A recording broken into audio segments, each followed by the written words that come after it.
Hola amigos, un saludo especial para todos una vez más.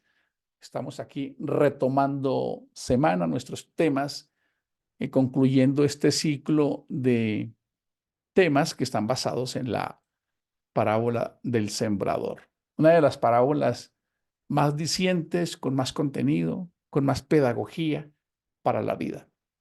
Es un deleite y un banquete para la parte cognitiva, para la parte emocional, conocer estos postulados que estaban escritos, que fueron dichos por el maestro, por el pedagogo de la vida, Jesús el Cristo, para enseñarnos a vivir, para enseñarnos a administrarnos.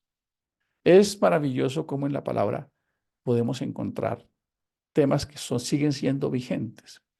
Ya hemos venido mirando el corazón que está junto al camino, ¿verdad? El corazón duro.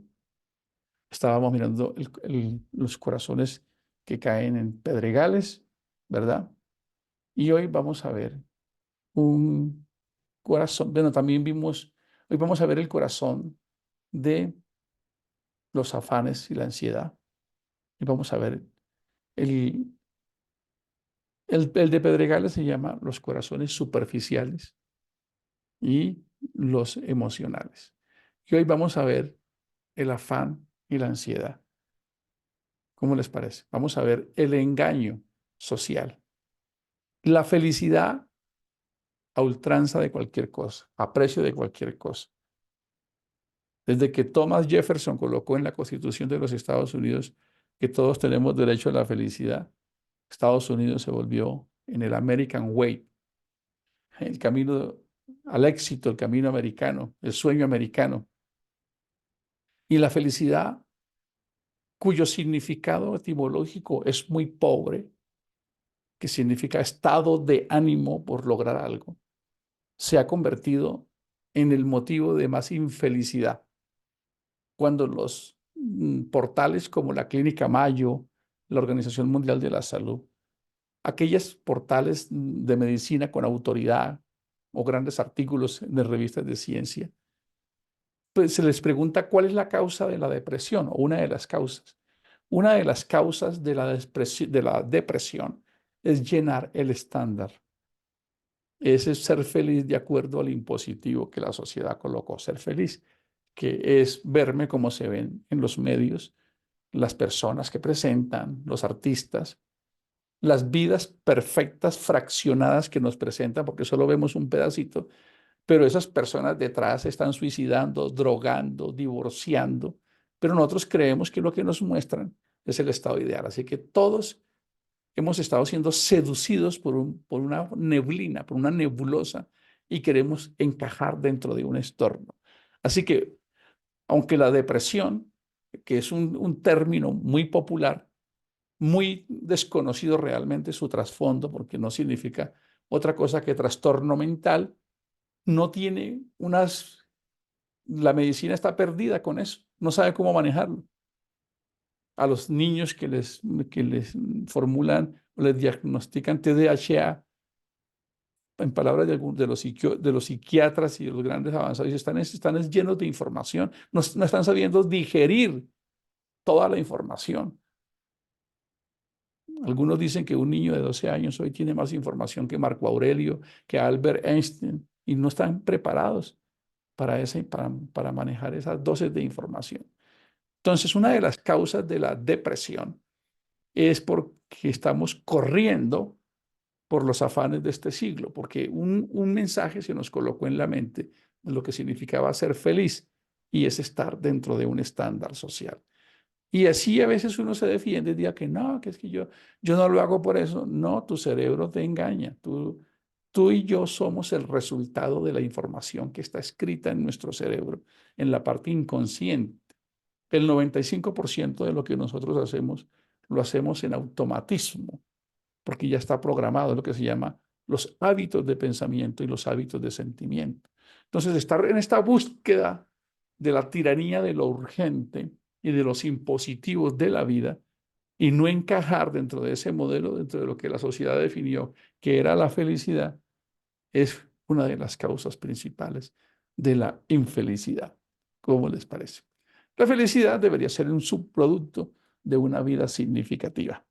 Entonces, en la parábola del sembrador, llegamos a una parábola, eh, a un terreno, perdón, que es el terreno que cae entre espinos. Dice, y aquel en quien se sembró la semilla entre espinos, este es el que oye la palabra, más las preocupaciones del mundo, escuchen, o de este siglo, dice una versión, y el engaño de las riquezas ahogan la palabra y se queda sin fruto. No hemos logrado saber qué significa cuál es el objetivo de esta parábola, a qué se estará refiriendo cuando dice sin fruto, ¿verdad? Estuve mirando varias versiones, ¿verdad? La versión de las Américas dice, pero luego siguen su camino y son ahogados por los afanes y por las riquezas y por los placeres de esta vida y no dan fruto. Escuchen, no dan fruto. Otra versión dice, se hace infructuosa. ¿Qué dice acá? Dice, estas semillas representan a los que oyen el mensaje, pero no dejan que el mensaje cambie sus vidas. Solo piensan en lo que necesitan y en cómo satisfacer esas necesidades de las riquezas.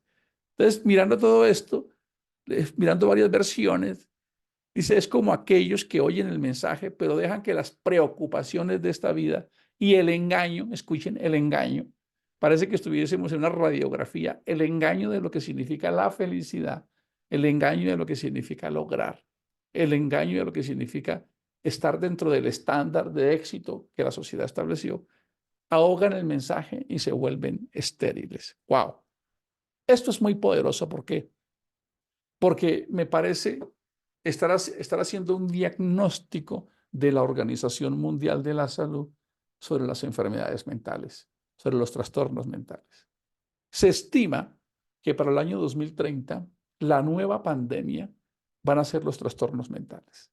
1.000 millones de seres humanos, escuchen, 1.000 de 8.000 de seres humanos van a tener episodios críticos de depresión y ansiedad clínica. Lo que pasa es que ansiedad ni el estrés son malos.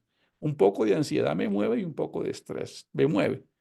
Pero cuando no se logra dominar y eso se convierte en una constante, entonces pasa a otros cuadros que se llaman patologías mentales.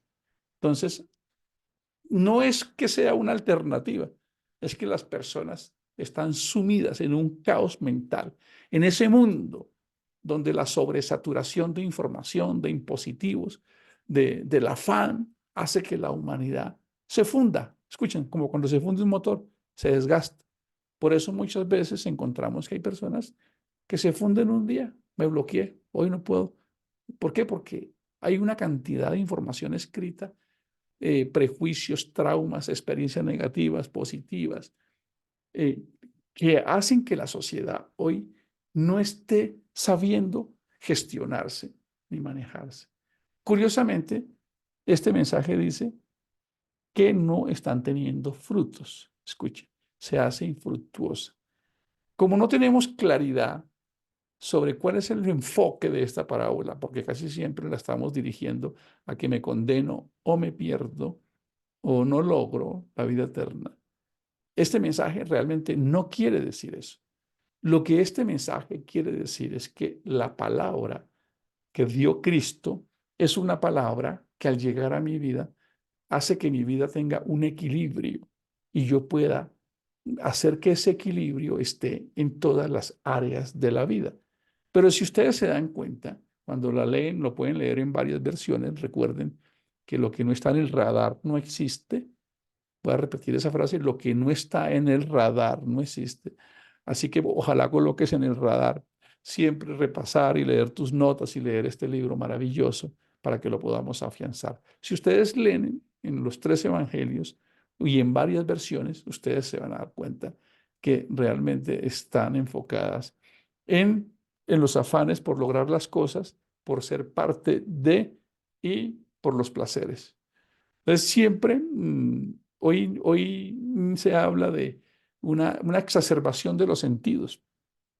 Las pizzas vienen de 25 sabores. Tenemos que sentir una explosión de sabores. Tenemos que tener una policromía de opciones, de diversión. Tenemos que estar al máximo la siguiente saga porque ya no sabemos cómo ser felices. Ya no sabemos cómo sostenernos. Las modas, los programas, los realities. Hay algo que estamos tan enfrascados en lo exterior que ya no aprendimos ni siquiera a estar solos. La estadística es muy triste porque se están suicidando cada 40 segundos una persona en el planeta. Y esa estadística va a seguir aumentando, más con todas estas filosofías de la familia y de las ideologías que se están promoviendo. Van a quedar vacíos existenciales muy profundos marcados en las personas. Así que ya la estadística está bordeando de que cada 30 segundos se suicide. Cada vez el umbral va a bajar. Y esto lo visualizó Cristo en este mensaje. Lo visualizó y lo dejó plasmado. Hace 2000 años no existía el afán ni el acelere que vivimos hoy. Y esas dos palabras, la tiranía de lo urgente, todo debe ser ya, y los impositivos sociales sobre lo que significa el éxito social en este momento. ¿De acuerdo? Entonces aquí, cuando el Señor Jesús nos dice estas palabras, dice las preocupaciones del mundo. Escuchen, más las preocupaciones del mundo, ¿cierto? Dice, el afán, el engaño de las riquezas, el estar dentro de un estándar, ¿cómo les parece? Hacen que la pobre semillita que cae se empiece a debilitar. La vida espiritual está en un estado raquítico, enfermizo. El sistema inmunológico espiritual es tan bajo porque hay una sobresaturación en diferentes roles, pero la parte espiritual se vuelve languidece. ¿Y saben qué es lo triste? El resultado. Se vuelve infructuosa. No hay frutos. Por eso hay personas que aún en el cristianismo todavía siguen luchando con los mismos impositivos de los que no son cristianos. La misma emocionalidad. No hay fruto, ¿por qué? Porque esa semilla que pudiese ser la respuesta, la solvencia, que fortalece el activo emocional, que va a cubrir mi mente. Si yo permanezco, como dice Jesús, en la savia, pegada a la savia de Jesús, a la vid, esa constante regeneración, pegado a la palabra, pegado al hábito espiritual, hace que mi vida se empiece a saturar de esa savia y yo pueda tener la fe suficiente y los recursos suficientes para ir conquistando gradualmente. Noten lo que dice, que cada uno se debe revisar. Si yo soy ese tipo de terreno donde está lleno de espinos, y cuando se habla de espinos es que esa semillita cae en una vida llena de angustia, de ansiedad, de carreras, es tremendo. Y sí que es difícil no dormir, lo he hablado con algunos amigos, yo lo he vivido, tener esa lucha mental. Es increíble la radiografía que Jesús hace 2000 años de lo que es la humanidad hoy. No es que no hayan habido presiones. Judas, de hecho, se suicida porque pasa un cuadro de este nivel donde no logra sobreponerse a sí mismo. De hecho, Caín mata a Abel por una presión de no encajar, de no ser suficiente, de lleno de envidia. Mira, allá tienen casa y yo no tengo. Allá pasean y yo no tengo. Allá son bonitos y yo soy feo. Allá tal cosa y yo no, y yo no. Eso le pasó a Caín. Mira, a Abel sí lo aceptan y a mí no. A él le dan like y a mí no. Por eso tenemos que aprender a ser libres, es lo que él dijo, libres, no se dejen encajar en el impositivo social de este mundo. Dejen que esa semilla crezca, que denle prioridad a esa semilla porque si no los va a hacer infructuosos. Y tenemos 10 áreas de la vida y esta sociedad solo está trabajando en 3 áreas, profesional, financiera, escuche, es como los dos marcos, todos vamos, vamos, vamos, vamos, vamos, y está bien. Pero es que todo puede tener una planificación, todo puede tener un equilibrio.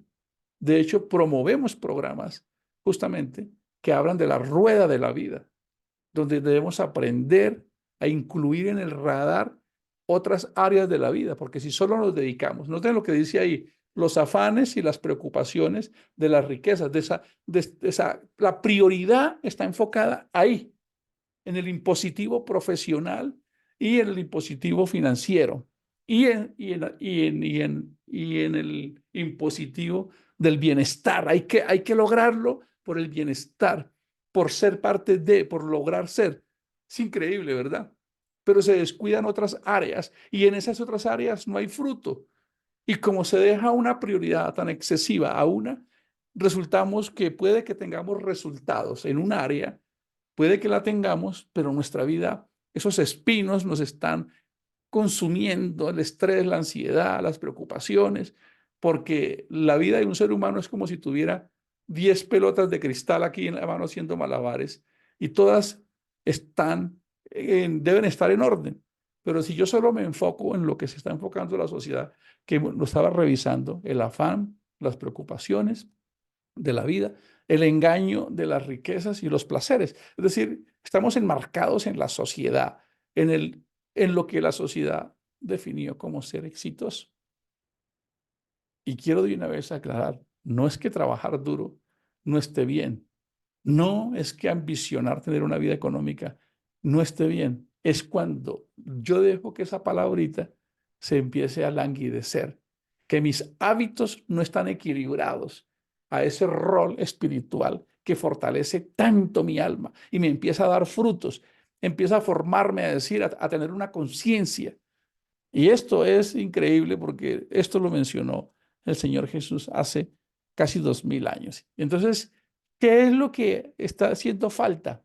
Que se queda sin fruto. ¿Qué quiere decir? Que tenemos que empezar a preguntarnos cuál es el sentido de tu vida. ¿Cuál es el sentido de mi vida? Es hora de volver a pensar eso. ¿Para dónde voy yo? ¿Qué es lo que me da sentido? Una vida sin sentido y sin propósito es una vida llevada a un impositivo material muy tremendo. Y lo sentido casi siempre tiene que ver con lo que yo no quiero para mí, sino con lo que yo contribuyo, con lo trascendente, con lo inmortal. Entonces, ¿cuál es el sentido de la vida? Debería ser la primera pregunta.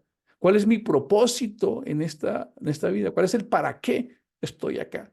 Para que yo empiece a decir, voy a hacer un alto. Porque al final, en los grandes estudios, cuando se llega al final de los años, las personas no están cuantificando cuántas cosas lograron materiales, sino si realmente lograron ser y hacer para lo que veníamos en alguna manera posibilitados para hacer. Es increíble. Pero ese engaño, Jesús lo coloca muy bien, el engaño de la percepción de lo que realmente a mí me conviene. Por eso él dice, pilas, dice Jesús, yo les voy a dar algo para la mente y el corazón, que no es como el mundo lo da. El mundo es engañoso y además es vanidad, se me escapa entre las manos. O sea, debo tener el equilibrio suficiente para ser parte de un mundo, de una sociedad donde debo trabajar, donde debo ser productivo, donde debo exigirme. No crean que es el trabajo duro lo que está mal. El Señor Jesús nos dio una muestra de cómo Él se exigía, cómo hasta altas horas de la noche lo vemos trabajando, cómo lo vemos en las madrugadas, madrugando tempranito, y cómo lo vemos pasando noches de largo. No es el trabajo duro, no es eso lo que realmente enferma. Lo que enferma es el desenfoque de las prioridades de la vida y de lo que verdaderamente da un propósito que nos dé sentido y significado a nuestras vidas. Entonces, lo primero que tenemos que hacer es encontrar el sentido y el propósito de la vida. Planificar. Escuchen esto, que me parece curioso. Alguien dijo, es una frase que tengo aquí anotada en mi tablero de notas. Dice, las personas realmente no están ni estresadas ni llenas de ansiedad, están llenas de una vida de desorden y sin claridad de lo que deben hacer. Y como no hay una claridad de tareas, no hay una claridad de lo que yo debo hacer, no sé hacia dónde voy, no tengo claridad a dónde quiero ir, no tengo planificado eso que yo debo hacer para saber dónde quiero ir. Hay un video de las fuerzas militares, de las fuerzas especiales en los Estados Unidos que ellos desarrollaron después de un estudio. Ellos dijeron, ¿por qué a los soldados los matan en la guerra? ¿Cómo les parece? ¿Por qué caen tan rápido? Y una de las razones es el miedo y la angustia que se presenta en el momento de verdad. Ellos desarrollaron una estrategia de formación para las fuerzas militares. ¿Cómo les parece?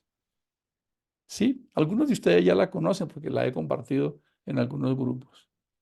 La llaman las cuatro grandes, las cuatro estrategias. Escuchen, las fuerzas especiales de los Estados Unidos utilizan estas cuatro estrategias para evitar que esos soldados que van a la guerra den fruto, porque tienen un objetivo. ¿Y cuál es el fruto? Que no los maten, que sobrevivan. El primero, ¿sabe cuál es? Claridad de objetivos. Y ellos tienen un concepto que dice, cuando tú tienes claros tus objetivos, hacia dónde vas, liberas tu mente del caos. ¡Wow! ¡Qué poderoso es eso! Liberas la mente del caos. Escuchaba a una señora que trabajábamos con ella y decía, yo hasta planifico qué voy a hacer de almuerzo y eso me libera la mente. Tengo hasta claridad de lo que quiero hacer. La claridad de objetivos y metas libera la mente del caos. La segunda se llama el autodiscurso. El autodiscurso es lo que Josué dice, medita y no se apartará de tu boca. Autodiscurso es que yo cada mañana, ¿recuerdan? Pensamiento enfocado, sentimiento controlado. El autodiscurso es que yo me levanto cada mañana diciendo, gracias Dios porque soy bendecido, gracias porque tú estás conmigo, gracias porque soy tu hijo, gracias porque estoy bajo tu control, gracias porque tu bendición me sorprende, gracias porque tu misericordia, gracias y gracias, gracias por todo lo que me has dado. Lo tienen como autodiscurso, porque en la mente le está diciendo a uno, tú no puedes, tú no eres capaz, tú no lo vas a lograr, tú eres un fracasado, tú no eres exitoso, tú no estás en el grupo de los que están in, tus cosas son baratas, no son de marca, una cantidad de cosas ahí, entonces tenemos que crear el discurso. Lo tercero que utilizan ellos es la visualización. Las fuerzas especiales para entrenar a las personas. Dicen, visualicen que ustedes ya están en la guerra. Visualicen que ustedes ya están en combate. Denle en su mente un recurso para que cuando ustedes se enfrenten el combate, ustedes, su mente les diga, ve, yo ya he estado en este combate. ¿Cómo les parece? Así lo veíamos ayer en la predicación de ayer. Visualiza la tierra prometida. Mírala, ve allá, posibilítate.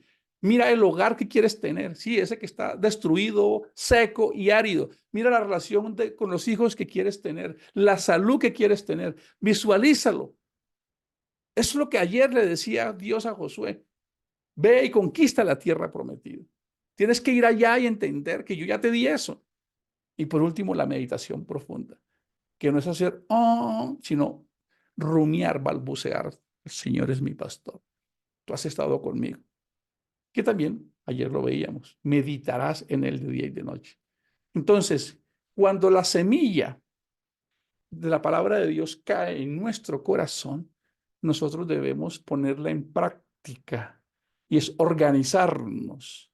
Organizarnos porque somos responsables del tiempo, somos responsables de nuestro cuerpo, que somos de nuestra mente. ¿A qué le dedicamos la atención? Porque hay una saturación, esas espinas que ahogan, los impositivos. Me parece estar viendo una noticia de la BBC de lo que está pasando cuando esto se escribió hace 2000 años. Así que lo primero que hay que hacer es permitir que esa palabra también nos oriente y no venga Dios y nos organice la vida.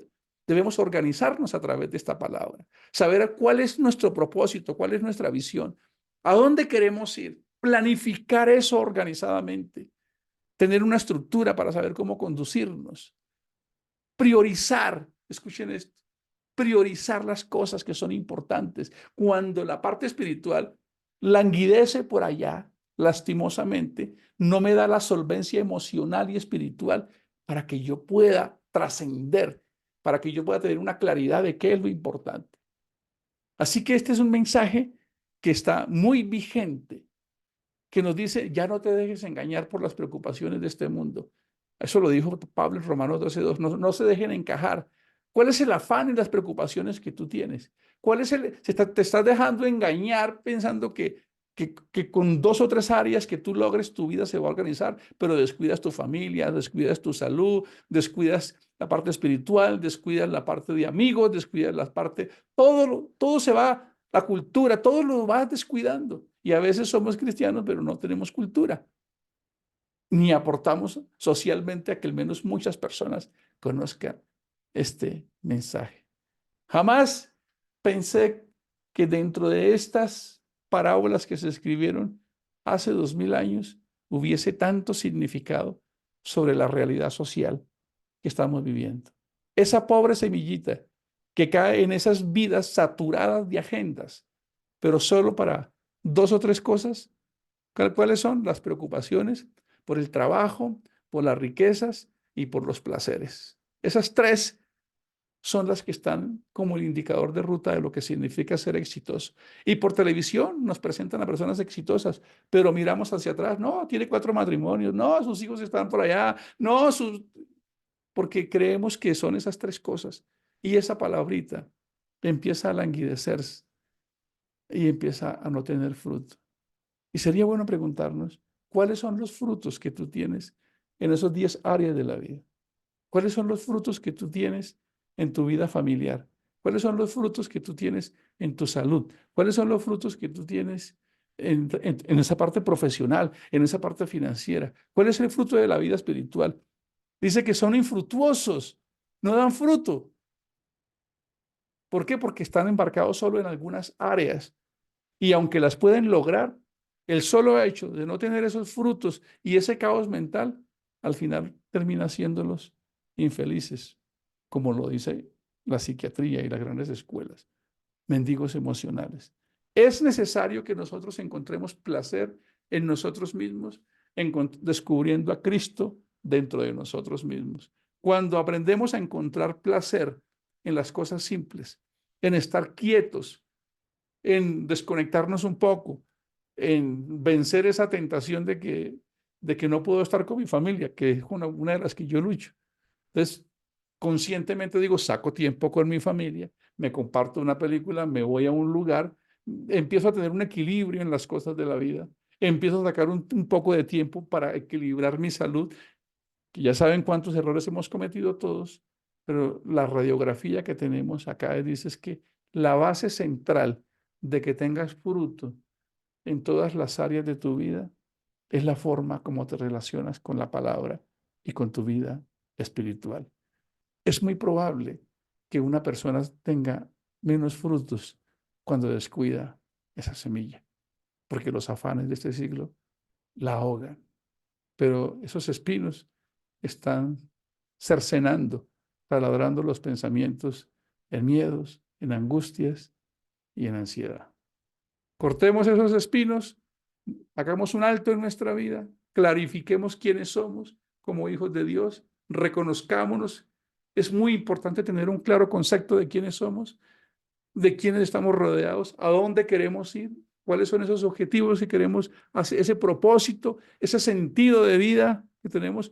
Organicemos nuestro tiempo. El tiempo no es oro ni vida, el tiempo es sagrado.